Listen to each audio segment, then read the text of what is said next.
On the heels of cyber attacks that affected our gas and food supplies, the White House is urging business owners to improve their cybersecurity. So what does that mean for small business owners, and what can we do to protect ourselves? Well, joining us with some advice is cybersecurity expert Jason Crabtree, the co-founder and CEO of QOMPLX Incorporated. Jason, thank you so much for being here with us. We wish you didn't have to be here under these circumstances, but this is a big issue right now. We had first gas, then the food supply affected meat prices. Look, makes you wonder what's next. So before we get into the small business, I want to ask you overall, how concerned should the U.S. be when it comes to, a more complex situations, say the financial situation, or even our infrastructure or our power grids? Great to be here, Mike. I think the reality is that you're going to continue to see ransomware attacks on things that consumers care about because it's a great way to get paid. It's leverage. And I think these organizations understand that there's a good way to make a buck. And what they really want to do is they want to look at the most vulnerable organizations they can find that they think are likely to need to pay them. And they're going to shut them down and say, hey, if you aren't mature enough to just turn on your systems because you had great backups and you rehearsed your IT practices, pay us a fee and we'll let you back online yourself. Yeah, look, hackers have been around for a long period of time. We know that. And they have been asking for ransom for a long period of time. But it seemed like these cyber attacks are now more on the rise. So why is that, first and foremost? Well, part of it is that it's getting easier and easier to look for vulnerable companies, right? This is no different than casing a house, right? These guys go on the internet, they have a telephoto lens and they scan your organization, and it's no different than somebody driving by. And they look for, a yard that hasn't been mowed, windows that are open. They look for, nice appliances or cars with the doors left ajar, right? And once they see an opportunity like that, those are the places they go back and target. So if you look at a lot of the organizations that have been getting hit, most of them have something that you didn't want to have touched to the internet, and they've got it sort of hanging out there wide open. And so the best thing you can do ultimately is make yourself look like less of a target. And then you've really got to invest in some of your IT processes and make sure you do things like back up your systems and practice restoring from them. You want to look like, footballs get kicked. Porcupine, nobody wants to kick that. So you don't have to be the best security company out there, but you definitely don't want to be the slowest camper in bear country. Yeah, Jason, how do you do that, though? How do you make it seem like you're totally secure, even if you're not? How does a company do that? Well, some of the things that you can do that are really practical are making sure that you use things like a password manager, right? So especially for small businesses, even a lot of large companies like the Colonial Pipeline attack that shut down the gas networks, their initial entry point actually was shown to be through a VPN system, but the actual password that was compromised was an employee that had departed. So this thing's hanging out on the dark web, and somebody found it and tried it, and that was how they were able to log in. And the reality is, once they logged in, then they did some more sophisticated things to move across the network and get where they wanted to go. But a lot of the ways that attackers get into these networks initially are either through a phishing link, somebody clicked something they weren't supposed to, they went to a bad website, and they ended up going to something called a watering hole attack, which is just sort of a bad website that helps you download malware. Somebody sent you a weaponized PDF document, like a resume, somebody applying for a job. Or a weaponized PowerPoint or Excel document that's got macros enabled. And so all those kinds of things are things that just get somebody onto some device in your network, and then they're going to try and become an administrator. Everybody wants the keys to the kingdom. Everybody wants to be a king. And in that context, if you get the keys to the kingdom, those credentials allow you to tell all the computers what to do. And what to do could be download ransomware. And that's exactly how these attackers operate.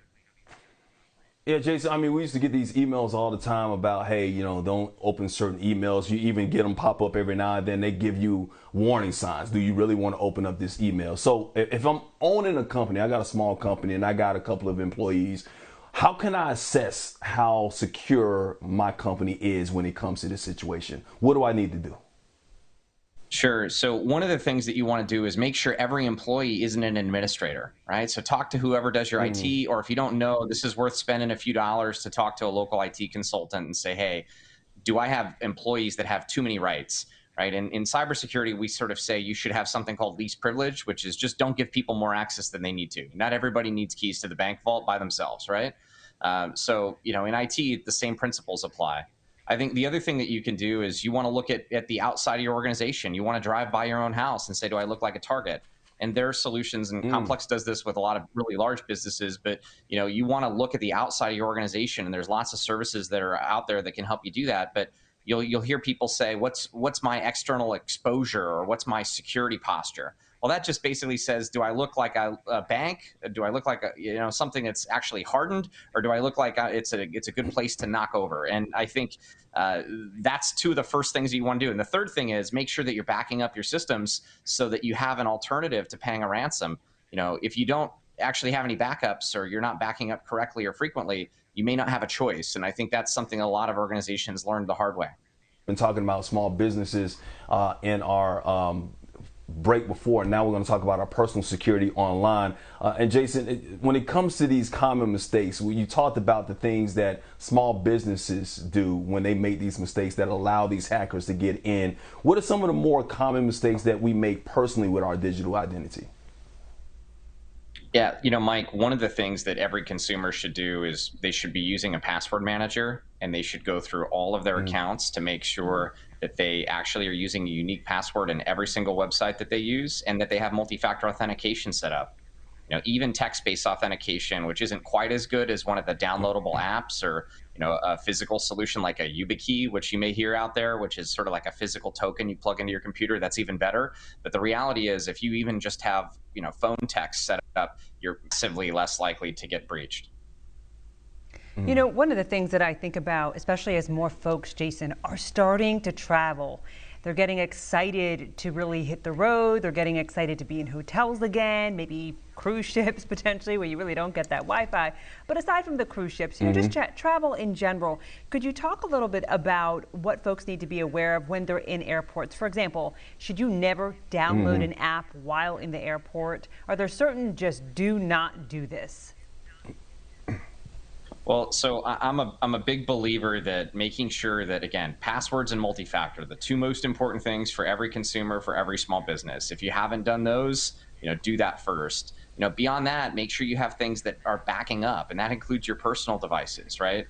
You don't want someone to take over your email account, or take over your phone, or lose your phone and not have it sent somewhere to the cloud or something else that allows you to have a copy of all those things that you want to preserve. So if you get all that stuff done, then yeah, you want to think a little bit more carefully about where you do things like software updates, right? It's better to do that from a network you trust. It's also better for you to think about, accessing, banking systems, for example, from a network that you trust, right? You can use VPN, you can use other things to help you, but wherever possible, try and do it in a way where you know who operates that network. It's less likely to have someone else listening in. Now, I ain't gonna lie to you. I'm sorry. Go ahead. Go ahead, Mike. You got to follow up? Go ahead. I'm not gonna lie to you. I'm not computer savvy when it comes to that. Sometimes I'll be on a computer and I'll be on a website, and all of a sudden I get this pop up, and I just want to get rid of the pop up. I don't even know what I press. Is that dangerous? Should I put like anti-spyware software on my computer to protect me from that? How do I know what and what not to press when it comes to these pop-ups that come up on your computer all the time? Yeah, so pop-ups and websites and things like that are something you want to be careful of, right? So try not to just click, right? So if you get a little trigger happy, just sit back, take a breather, and make sure that you sort of read what you're doing. Same thing if you open up a document like an Excel document or a Word document, and it says, hey, do you want this thing to download an update or do other things? The answer is probably no, unless you actually know who sent that to you, and that maybe they're a little bit more computer savvy, or call them. Right. And the other thing with this, again, remember, for a lot of the social attacks where people may harvest some of your information and use that against you, or take some knowledge that they gained from a prior breach and call your cell phone provider or other folks, you want to make sure that as many of those vendors that have additional security options enabled, call them, tell your cell phone provider that you want to actually add the PIN, add the more sort of involved checks. That's how these hackers do the sort of knowledge-based engineering. Remember, there's a lot of breaches out there. I mean, QOMPLX monitors this stuff for some of our customers, but we have over 1 trillion passwords that have been compromised in prior breaches. There's a lot of data out there. Yeah, speaking of that, Jason, once somebody realizes that maybe this spam email came from because I just, entered some information into banking, and you actually think that you might have been hacked, what do you do? Do you shut off your phone completely or your laptop? What can you do in that exact moment? I know that, later you can get some of those preventative measures, but what about if you suspect that you got hit. Yeah, so if you think you got hit, the first thing you want to do is do no more harm, right? So the first thing you want to do is you'll end up trying to image your devices, and you're going to try and use a friend's phone or somebody else, try and call your other service providers. Again, one of the reasons you want to have multi-factor enabled is you don't want to have everything pointed at your email and not have multi-factor on your email, and someone can compromise your email. Now they can use that to reset passwords on all your other accounts, right? We see that a lot for individuals that get targeted. Right. So you want to make sure that you're very aggressively monitoring that stuff, and you want to make sure that those unique passwords and multi-factor that are set up are setting the conditions for success. If you really think that there's something on your device, right, you could start with the basics like running antivirus, and that's going to be realistic for most consumers. But if you really got breached beyond that, you're going to end up doing some more what we call forensic imaging. But that looks like a bad episode of CSI Miami or something, where someone's going to help you come in and actually image your computer and do some things to figure out what exact kind of malware hit it. It does feel like a movie. You know what's crazy is it does.